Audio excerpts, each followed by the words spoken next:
Hello guys, welcome to anime Raja. ఈ రోజు మనం ఒక కొత్త యానిమేని చూడబోతున్నాం. దాని పేరే ఐ ప్యారీ ఎవ్రీథింగ్. దానిలో మనం ఒక వ్యక్తిని చూస్తాం. తను ఒక అడ్వెంచర్ అవ్వాలనుకుంటాడు. దానికోసం 14 సంవత్సరాలు ప్రాక్టీస్ చేస్తాడు. కానీ తనకి ఎలాంటి స్కిల్ కూడా దక్కదు. దాని వల్ల తను ఒక అడ్వెంచర్ లాగా మారలేకపోతా ఉంటాడు. అప్పుడే తన దగ్గరికి ఒక ప్యారీ చేసే స్కిల్ అవేక్ అయిపోతుంది. ఇంకా గైస్, మనం చూద్దాం తన దగ్గర వచ్చిన ఈ కొత్త స్కిల్ తో తను ఒక అడ్వెంచర్ గా మారగలడా లేదా అని. సో గైస్, ఇంకా వీడియోని మొదలు పెడదాం. Let's go.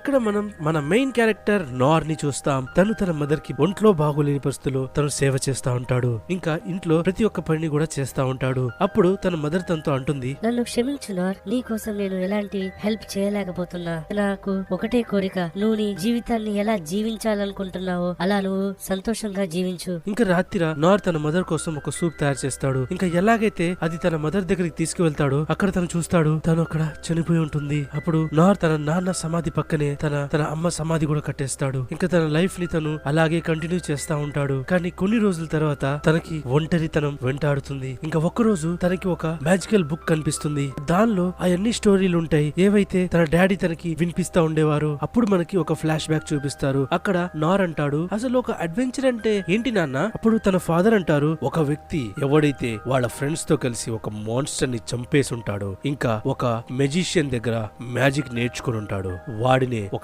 అడ్వెంచరర్ అంటారు. లేకపోతే ఎవరి శాపాన్నైనా తను అంతం చేశాడో వాడిని ఒక అడ్వెంచరర్ అంటారు. కానీ ఒక్క విషయం మాత్రం నిజం, ఎవడైతే తన ఫ్రెండ్స్ కోసం తన ఖడ్గాన్ని ఎత్తి ముందుగా సాగుతాడో వాడే ఒక అసలైన అడ్వెంచరర్. అప్పుడు నార్ కి తన మదర్ చెప్పిన విషయం గుర్తొస్తుంది. తను అంటుంది కదా, నువ్వు నీ జీవితాన్ని నీకు నచ్చినట్టు జీవించు. ఇంకా నెక్స్ట్ డే మనం చూస్తాం నార్ తన అమ్మా నాన్న సమాధి దగ్గరికి వెళ్ళి అంటాడు, నేను ఫస్ట్ టైం నా లైఫ్ లో ఈ టౌన్ ని వదిలి వెళ్ళబోతున్నా. ఇంకా నేను ఒక మంచి అడ్వెంచరర్ లాగా అయ్యే తీరుతా. అందుకే నేను మీతో తర్వాత కలుస్తాను. ఇంకా మనం చూస్తాం నార్ కొన్ని రోజుల తర్వాత ఒక సిటీలోకి వెళ్లిపోతాడు. తను అక్కడ ఉన్న చాలా కొత్త విషయాల్ని చూసి చాలా షాక్ అయిపోతాడు. ఇంకా అప్పుడు తను ఒక అడ్వెంచర్ అవ్వడానికి ఒక గిల్డ్ లోకి వెళ్తాడు. అప్పుడు అక్కడ ఉన్న మేనేజర్ అంటాడు, ఇది పిల్లలు వచ్చే ప్లేస్ కాదు, ఇక్కడ నుంచి వెళ్ళిపో నువ్వు. తను అంటాడు, గార్డ్స్ నాతో అన్నారు ఒకవేళ నేను అడ్వెంచర్ లాగా మారాలనుకుంటే ఈ గిల్డ్ లోకి వెళ్ళమన్నారు. అప్పుడు ఆ వ్యక్తి అంటాడు, నువ్వు ఇలాంటి మాటలు మాట్లాడకూడదురా కుర్రోడా, నువ్వు అలా చేస్తే నీ పేరెంట్స్ చాలా కంగారు పడతారు, నువ్వు ఇంటికి వెళ్ళిపో. అప్పుడు తను అంటాడు, వాళ్ళిద్దరూ చనిపోయారు. అప్పుడు తను అంటాడు, అలాగైతే మనం ఏం చెయ్యలేములే, అయితే